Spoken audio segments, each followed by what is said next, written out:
Yajirobe versus Naruto. Some may see this fight as a huge one-sided slaughter for either character, but today I will explain why this fight is actually a lot more closer than expected. Make sure to drop a like and all that jazz if you want to see more of this kind of stuff. And if there's anything you disagree with, or I need correcting on, feel free to let me know in the comments, because I do tend to look at those. And before we begin, we will be using manga and anime scaling, no movies, and yeah, that's everything. Let's get right into it. We're going to start off with Yajirobe, and he is often dismissed as a pushover in the Dragon Ball universe, but his feats are actually quite notable. Yajirobe scales above a good portion of Dragon Ball due to his power level of 970 after training with Kami, and that's noted in the official guidebooks. I'll try to take a unique approach of winning the usual Roshi Moon scaling, at least until we talk about speed, so let's just use the power level given in the databook to find out how strong Yajirobe is. Yajirobe doesn't have many direct feats, and the ones he does, like slicing through Vegeta's tail or armor, are pretty tough to quantify, so what we're left with is the help of transitive scaling to gauge how strong he really is. As I mentioned, Yajirobe has a power level of 970 post-Kami training, and for simplicity's sake, we'll round it up to about 1000, but trust me, this won't be game-changing. And according to the Legendary Manga Guide, blowing up a planet requires a power level of around 10,000. The guide doesn't specify which planet, but for ease, we'll just go with Earth. The energy needed to vaporize Earth completely is roughly 2 to the 10 to the 32 joules. By dividing that energy output by 10, since Yajirobe's power level is about 1/10 of that, we get around 2 times 10 to the 31 joules of energy.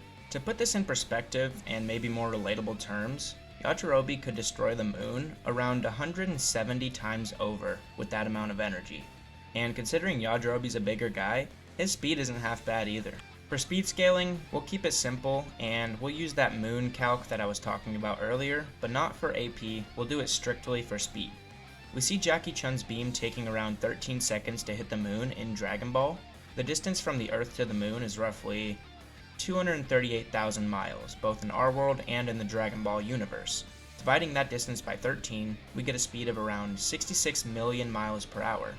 When Goku faced Raditz, his Kamehameha increased his battle power by about 2.4 times. And if you don't agree with this, it actually makes Yajirobe weaker if you apply this multiplier to the Kamehameha, but again, it doesn't make any sizable difference. So we'll apply that boost to Roshi's power level of 139, giving us a power level of around 333 for Roshi's Kamehameha. Comparing Yajirobe's power level of around 1000 to 333, we get a multiplier of roughly 2.9.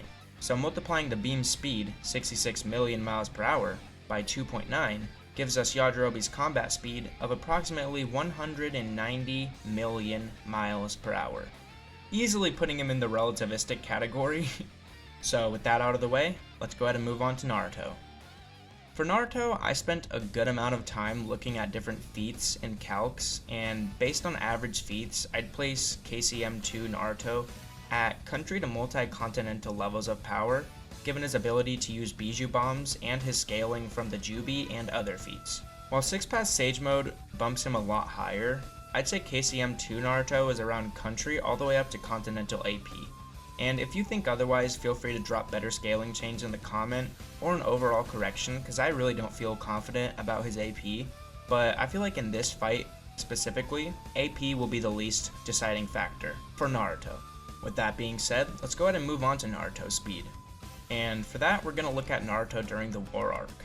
At one point, the Raikage, known for his lightning fast attacks, throws what he claims is his fastest strike at Naruto, and Naruto dodged it.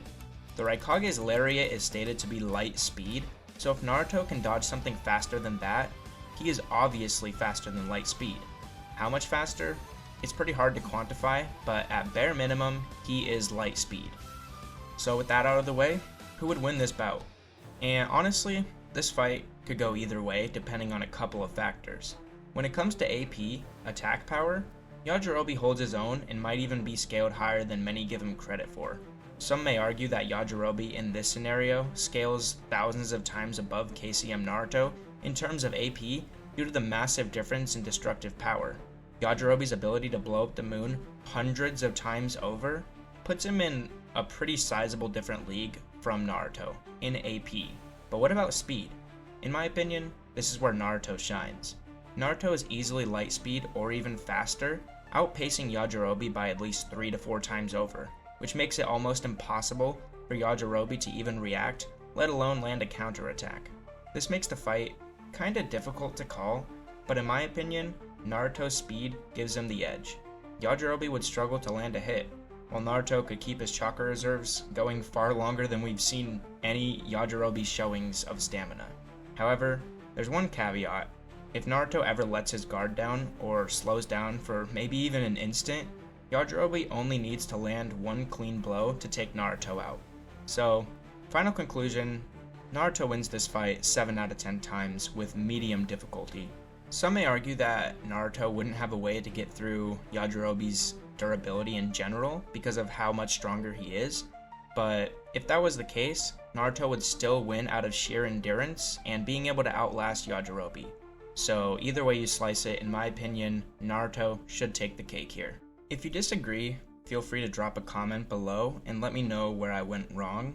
This is, after all, my first time scaling Naruto, so I may have missed something, so feel free to tell me where I was wrong or some correction you have in the comments below. I always try to answer them, and yeah, that's all. Have a good one.